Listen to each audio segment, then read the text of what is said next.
Oh, hey guys, you're back. I'm just taking a look at Chapter 5, Pink Frilly Dress, or Nightdress Boy, in David Walliams' The Midnight Game. Now, I hope you've had a chance to look and find some books you might like, but as we're reading, make sure you follow along with the words so you can see those words. Maybe you want to read along with me. All right, let's get started with Chapter 5, Pink Frilly Nightdress Boy. Matron launched into what seemed like a very well-rehearsed speech. A speech she must have given to all her new patients. Now, young man, this is my ward, and these are my rules. Lights out at 8 p.m. sharp, no talking after lights out, no reading under the covers, no eating of sweeties. If I do hear the rustle of papers in the dark, I will confiscate them on the spot. Yes, that includes you, George. The podgy boy immediately stopped chewing and kept his mouth tightly shut, so Matron couldn't see he was chewing a chocolate at the very moment. The woman continued at quite a pace. Her words snapped like the crack of a whip. No getting out of bed, no visits to the toilet during the night. That is what the bedpan is for. You will find the bedpan under your bed. There's a bell on the wall by your head. Ring the bell in the night only in an absolute emergency. Do you understand me? Yes, replied Tom. It was like being told off before you had actually even done anything wrong. Now, have you brought any pajamas with you? She asked. No, replied Tom. I must have been rushed here in an ambulance when I was knocked out on the cricket pitch. I didn't have a chance to pack anything, so I've just got my cricket kit that I came in. I don't mind sleeping in it. Matron's lips curled in horror. Repulsive child! You are as bad as that disgusting excuse for a human being, the porter. He smells like he sleeps in his clothes. Can we call your parents to bring you some pajamas for you? Tom shook his head sorrowfully. Why not? My mother and father live abroad. Where? The boy hesitated before answering. I'm not sure. You're not sure? Said the matron loudly, so everyone could hear. It was as if she wanted all the children in the ward to enjoy the new boy being humiliated as much as she did. They move around a lot for my father's work. I know it's somewhere with a desert. Well, that narrows it down, she snarled sarcastically. You don't even know what country your own parents live in. Well, you will fit right in here. The children in this ward are all ones whose parents don't ever visit for one reason or another. They are either too poor to travel like Amber's, or too ill like Robin's, or live too far away like Sally's. George has the best reason, though.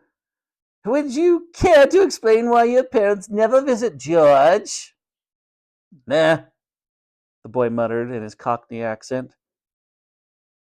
The accent struck Tom, as no one at this boarding school talked like George. The poor boy looked desperately embarrassed. Don't. George's father is in prison for robbery, no less. So, if anyone goes missing in this ward, we'll know who to blame. Like father, like son. I ain't a thief, shouted George. No need to be so sensitive, child. It's just my little joke. Well, it ain't funny, he replied. Oh, she added mockingly. I've touched a nerve. Now I have an idea for you. Tom, let me find you something to wear in my lost property box. With a glint in her eye, Matron turned on her heel and disappeared into her office. Moments later, she emerged with her hands behind her back, with a suspicious grin on her face. I am awfully sad to say, Tom, that I don't have any pajamas to fit you, she said, so you will just have to wear this. From behind her back, Matron produced a pink, frilly nightdress. The smug grin on her face became even smugger. Tom looked at the pink, frilly nightdress with horror. If the other boys in his boarding school ever heard about him wearing it, he would never ever live it down. In fact, he would be forever known as Pink Frilly Nightdress Boy. Please, just let me keep my cricket gear on, Matron, pleaded Tom. I said no, snapped Matron. I got pajamas he can borrow, said George.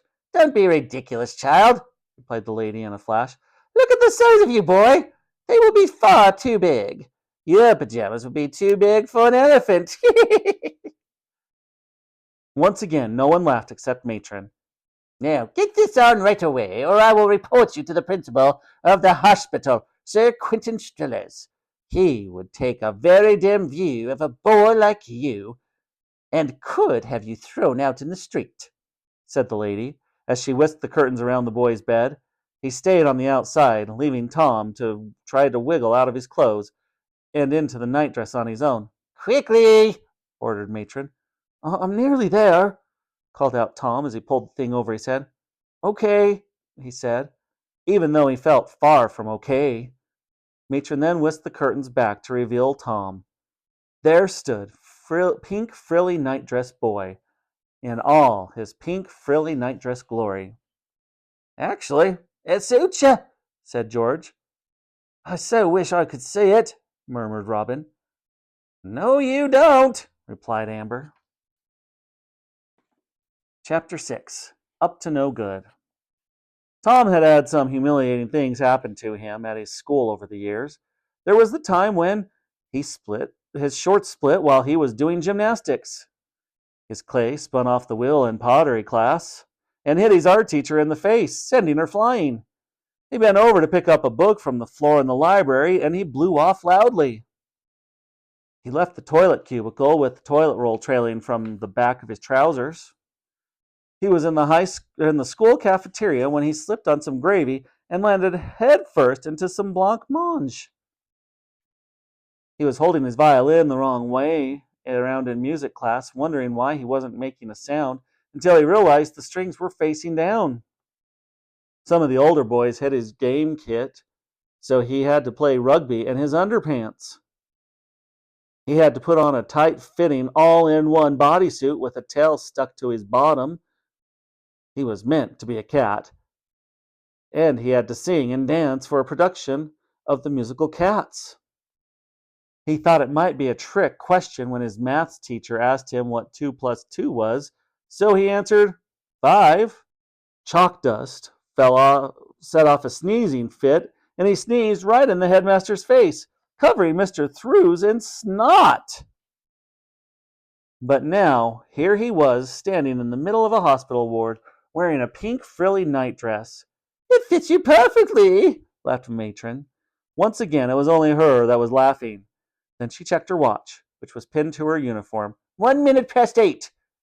Way past all your bedtimes. Right, children? Lights out. Matron began to march in the direction of her office at the end of the ward, as if they were all playing Grandma's footsteps. She suddenly turned around after a few paces to see if any of the children had moved. Then she did it again and again. Matron gave one last swivel-eyed look at the children before switching off the light. Click! The ward descended into darkness. Tom hated the dark. He was relieved that some light came from the giant clock face of the Houses of Parliament, not far away from the hospital, across the rooftops of London. People called the clock tower Big Ben, after the huge bell inside of that chimed every hour. Bong! The light from the clock face glowed eerily through the tall windows. There was also a small desk lamp in Matron's office. The lady sat there behind the glass, staring out into the gloom. She was scanning the beds in the children's ward for any sign of movement. Silence. Then out of the silence, Tom heard a sound. It was the sound of a tin opening, then followed by the sound of paper rustling. But not just any paper. It sounded like the crinkly silver paper that sweets are wrapped in. Then Tom heard the sound of munching. Tom hadn't eaten since lunchtime, and he had barely eaten his lunch, as school dinners were so disgusting. Today had been liver and boiled beetroot, followed by stewed rhubarb. Lying there on his hospital bed, Tom could feel his tummy rumbling. When he heard another sweet being unwrapped, and another, he couldn't help calling out softly in the dark, "Please, can I have one?" "Shh!" came a voice back. Tom was pretty sure it was coming from George's bed. "Please," whispered Tom. "I haven't eaten for ages." "Shh!" came another voice. Any louder and you'll get us all in trouble. I only want one, said Tom. The boy must have spoken too loudly, as at that moment, click, the lights in the children's ward flickered back on. Blinking in the brightness, Tom couldn't make out Matron rushing out of her office. There is no talking after lights out, she shouted. Now who was talking? All the children remained silent. You must tell me now who was talking, or you will all be in deep, deep trouble. She scanned the ward for signs of anyone cracking under pressure. She looked to George, who looked guilty. Was it you, George? She demanded. George shook his head. Speak up, boy. Even from across the room, Tom could tell George's mouth was full. George tried to speak, but because of the large quantity of chocolate in his mouth, he couldn't form words. He murmured. What have you got in your mouth? George shook his head and tried to say nothing, but it came out as Matron approached his bed like a crocodile stalking its prey. George, you were meant to be on a strict diet after your operation, but you were scoffing chocolates again, aren't you? George shook his head. The lady whipped back his bed sheet to reveal a large tin of chocolates. The tin was huge. It was the kind that your family might receive at Christmas and would last until next Christmas.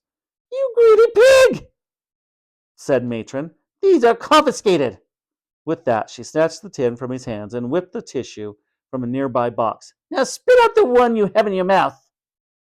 Reluctantly, the boy did so. Who sent you these? She demanded. I know it couldn't have been your father.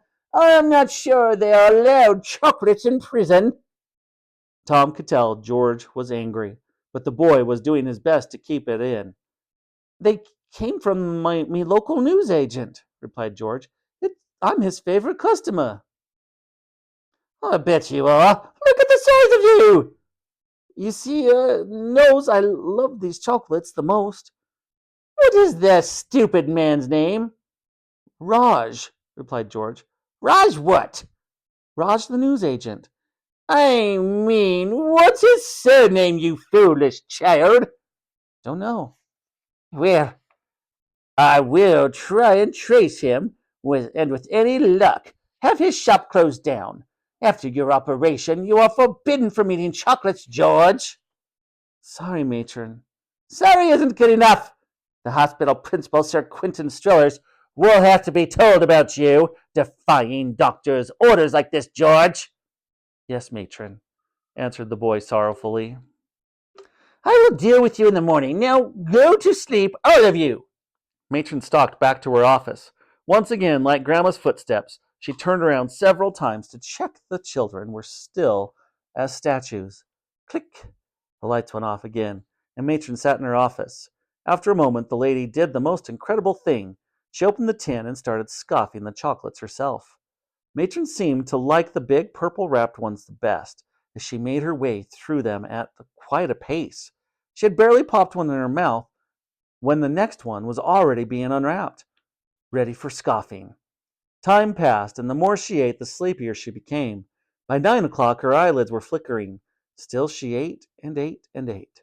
Perhaps she hoped the sugar in the chocolates would keep her awake. Strangely, they seemed to be having the opposite effect.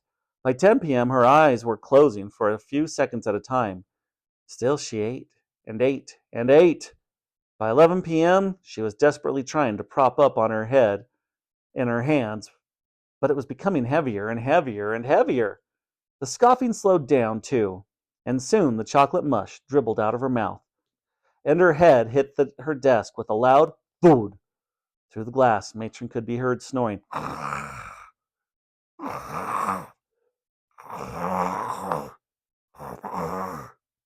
The children on the ward all remained silent for a moment. Then out of the darkness, someone whispered, Well done, George. I think the plan's working, he whispered back. George's Cockney accent made his voice stand out. What plan? Asked Tom. Shh, came another voice. Go to sleep, new boy. Stop poking your nose into other people's business, said the girl. Now, let's all get ready to go at midnight. But of course, Tom couldn't sleep, especially now he knew the children were up to no good. What was going to happen at midnight? And we will have to tune in tomorrow to find out when we read Chapter 7, The Midnight Hour. So before the midnight hour, check out some of those books. See if you can find one that you would like to read. Join us tomorrow for the midnight hour, and have a great rest of your day.